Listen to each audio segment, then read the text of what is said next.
Bonjour tout le monde, bienvenue dans la première vidéo de ma chaîne Paratech. Appelez-moi Pilou. Pour faire simple, ma vie ressemble à une partie de Dark Souls. En plus de mon nanisme, je suis devenu paraplégique il y a 2 ans.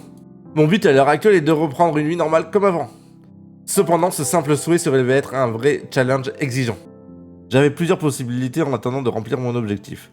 Jouer aux jeux vidéo 10 heures par jour, me morfondre car la vie est trop dure et devenir un vrai calibéro, ou me lancer dans la création et le développement d'une chaîne YouTube.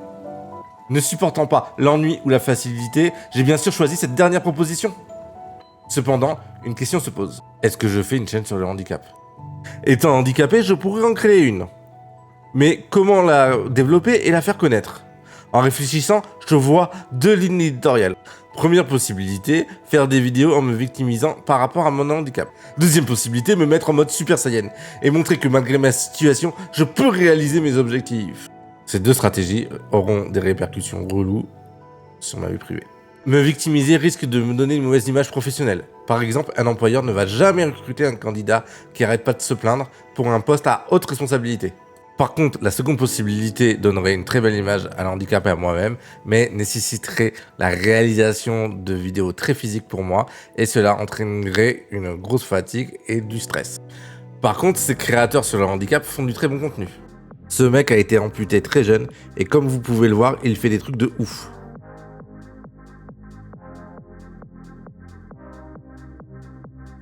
Ce parrain fait des cascades de folie qui lui ont permis de gagner plusieurs records mondiaux.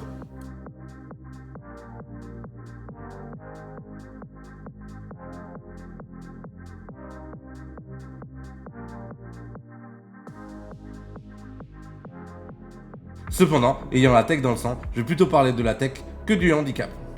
De quel sujet tech va-t-on parler ? Dans la tech, on peut parler de plein de choses. Prenez les chaînes de Micode, de Quentin ou de CodeBH.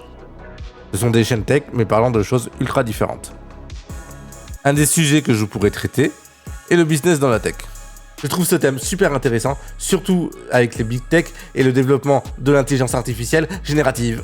Plein de vidéos intéressantes peuvent être produites en parlant de l'adaptation des big tech aux bouleversements technologiques, comme l'IA, les conteneurs ou le cloud par exemple, des investissements et de leur rendement. Par exemple, il y a de vraies questions qui se posent sur la viabilité économique de l'IA. Des entreprises émergentes comme OpenAI ou plus anciennes comme Nvidia. Des dramas comme par exemple le procès ayant eu lieu entre Sam Altman et Elon Musk. Ils ont confondé OpenAI et se battent pour lui. C'est Sam Altman qui vient de gagner le procès. On peut aussi se projeter dans le futur et répondre à ces questions. L'IA arrivera-t-elle à être rentable ? Quelles seront les conséquences liées à l'émergence de l'IA ? Qui seront les nouveaux GAFAM ? En partant sur ce type de sujet, je ressemblerai soit à un TechCrunch ou soit à un BFM Business Tech. Cependant, ne possédant pas des compétences business et économiques, je préfère ne pas orienter ma chaîne sur ces domaines. Il y a des gens, beaucoup plus compétents que moi, qui en parlent. Il n'y a pas que le business dans la tech, il y a aussi des super histoires qui méritent d'être racontées et connues. On peut raconter l'histoire des licornes qui ont changé nos modes de vie. Elles ont donné des films ou des séries qui méritent d'être vues. Comme par exemple Social Network de David Fincher, montant la création et les premiers développements de Facebook à Harvard, ou la saison 1 de Super Pump racontant la naissance de Burr. Vous avez aussi des super histoires se passant sur internet et ayant des répercussions sur notre monde. On peut parler de la cybersécurité et des risques importants pouvant avoir lieu pour nos entreprises ou nos infrastructures. On a aussi vu son importance dans la guerre entre la Russie et l'Ukraine ou pendant les élections présidentielles américaines de 2016. À l'heure actuelle, vous avez de très bons vidéastes qui le font déjà. Micode avec sa vidéo sur Stuxnet expliquant comment le programme nucléaire iranien a été stoppé. Ludoc avec sa vidéo sur la cyberattaque de Lockbit ayant paralysé 350 000 entreprises en France. Même si le storytelling tech est un type de sujet intéressant, ça ne sera pas du tout le thème principal de ma chaîne YouTube. Alors de quoi vais-je parler ? À l'heure actuelle et depuis plusieurs mois, j'adore le DIY. Mon amour pour le DIY. Chez mes parents, possédant Canal, j'adorais l'émission Le Meilleur Forgeron sur la chaîne Planète Aventure et Expérience. Dans ce programme, des professionnels de la forge s'affrontent pour être élus le meilleur forgeron. Ils doivent forger des éléments définis par les juges comme des katanas, des couteaux et subir des tests pour juger la réussite de leur production. Mon père se moquait de me voir passer des heures devant ce programme, car j'ai plus l'habitude d'avoir des loisirs plus geeks ou plus intellectuels. Mais j'étais fasciné par leur réalisation. Sur YouTube, vous avez la chaîne Polygon. Ce créateur de contenu se met à fabriquer des objets comme un miroir connecté, à rénover sa cuisine ou à construire un poulailler pour ses futures poules. J'adore ce qu'il fait, j'adore la qualité de ses vidéos. Hélas, pour le moment, je n'ai ni les compétences, ni la place pour avoir un atelier et fabriquer des choses dedans. Même si fabriquer des objets pour aider des handicapés dans leur vie quotidienne serait ouf. Il y a 2 autres chaînes, Abrège et les Frères Poulain, qui sont 2 chaînes faisant du DIY, de l'électronique, de l'impression 3D et de l'informatique. Ce sont 2 chaînes de malades qui me transportent et que je kiffe trop. J'adore leurs travaux et leurs réalisations de fou, comme la fabrication d'une console de jeu pour Abrège ou le simulateur de course des Frères Poulain. Cependant, le DIY n'est pas la seule chose qui me motive ces derniers temps. Le dépassement de soi. En parallèle, j'adore apprendre de nouvelles choses. Par contre, il y a très peu de domaines où avoir un mauvais niveau ne me dérange pas.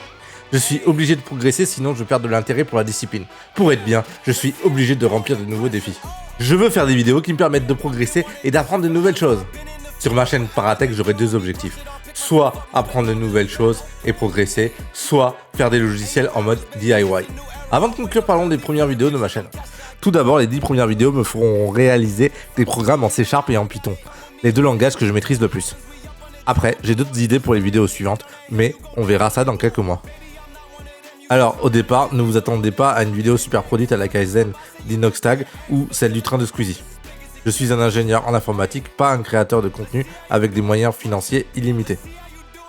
Déjà, rendre un sujet tech accessible et intéressant au plus grand nombre, c'est risqué car, de 1, vous n'allez rien comprendre, de 2, vous pouvez vous endormir. Après, je vais m'inspirer des meilleurs pour m'améliorer. De 1, Science étonnante pour la vulgare. De 2, les Frères Poulain pour le côté DIY. De 3, Ludoc pour le côté storyteller. De 4, Gotaga pour le côté tryhard. Pour me donner de la force, je vous demanderai de vous abonner à la chaîne et de me mettre un pouce bleu s'il vous plaît. Tous les contenus dont j'ai parlé sont en lien dans la description de la vidéo. Pour résumer, je suis un nain paraplégique qui, en attendant que sa vie se débloque, a décidé de créer une chaîne YouTube pour m'améliorer et avancer dans mon domaine de prédilection.